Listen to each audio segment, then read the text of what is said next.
விஜய் வந்து தாத்தா வீட்டுக்கு போனதுக்கப்புறம் காவேரி வந்து விஜய்க்கு கால் பண்ணிட்டு, தாத்தா எப்படின்னு இருக்காங்க, நல்லா இருக்காங்களா, நான் பேசி ரொம்ப நாள் ஆச்சுல்ல, சரி அதுதான் தாத்தாவை பத்தி விசாரிக்கலாம்னு சொல்லிட்டு ஃபோன் பண்ணேன். காவேரி, நான் ஒன்னே ஒன்று உன்கிட்ட கேட்கவா? இவ்வளோ நாளாக நான் அங்கே இருந்தேன்ல, அதனால நீ என்னை பார்த்துக்கிட்டே இருந்த. இப்போ நான் இல்லைன்னு உடனே உன் கண்ணு என்னை தேடுது தானே, அதனால தானே நீ எனக்கு ஃபோன் பண்ணிட்டு தாத்தாவை விசாரிக்கிற. ஐயோ அப்படிலாம் இல்லைங்க, என்னையெல்லாம் தப்பா நினைச்சுக்காதீங்க அப்படின்னு சொன்ன உடனே விஜய் இருந்துகிட்டு, ஏன் காவேரி பத்தி எனக்கு தெரியாதா, எனக்கு ஃபோன் பண்ணே தான் காவேரி நீ எனக்கு கால் பண்ண. காவேரி வந்து விஜய் கிட்ட, ஆமா நீங்க இங்க வர இன்னும் எத்தனை நாள் ஆகும் அப்படின்னு சொல்லி கேக்குறாங்க. விஜய் வந்துட்டு, இன்னும் 2-3 நாள் ஆகும் காவேரி. அப்படி என்ன உங்களுக்கு அங்க வேலை, தாத்தாவை பாக்குறேன்னு சொன்னீங்க, அதான் பாத்துட்டீங்கல்ல, வர வேண்டியதானே அப்படின்னு சொன்ன உடனே, இல்ல காவேரி நான் ஆபீஸ் பக்கம் போயே 2 வாரத்துக்கு மேல ஆகுது இல்ல, அதனால போயிட்டு வரலான் தான். ஏன் காவேரி நீயும் ஆபீஸ் வரியா, நம்ம 2 பேரும் ஃப்ரீயா பேசிக்கிட்டு இருக்கலாம், அங்க வந்தாலும் தான் உங்க அம்மா விட மாட்டாங்க, நீயும் என்கிட்ட வந்து பேச மாட்ட. ஐயோ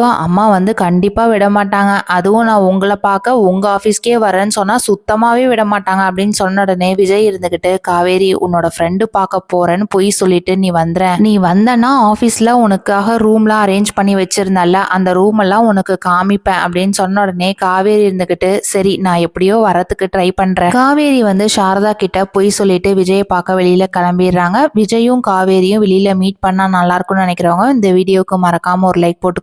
நேத்து நம்ம சேனலுக்கு கமெண்ட் பண்ண ராமர் அவர்களுக்கு மிக்க நன்றி. இதே மாதிரி உங்க பெயரும் இடம்பெறணுமா, மறக்காம நம்ம வீடியோக்கு கமெண்ட் பண்ணுங்க. தேங்க்யூ.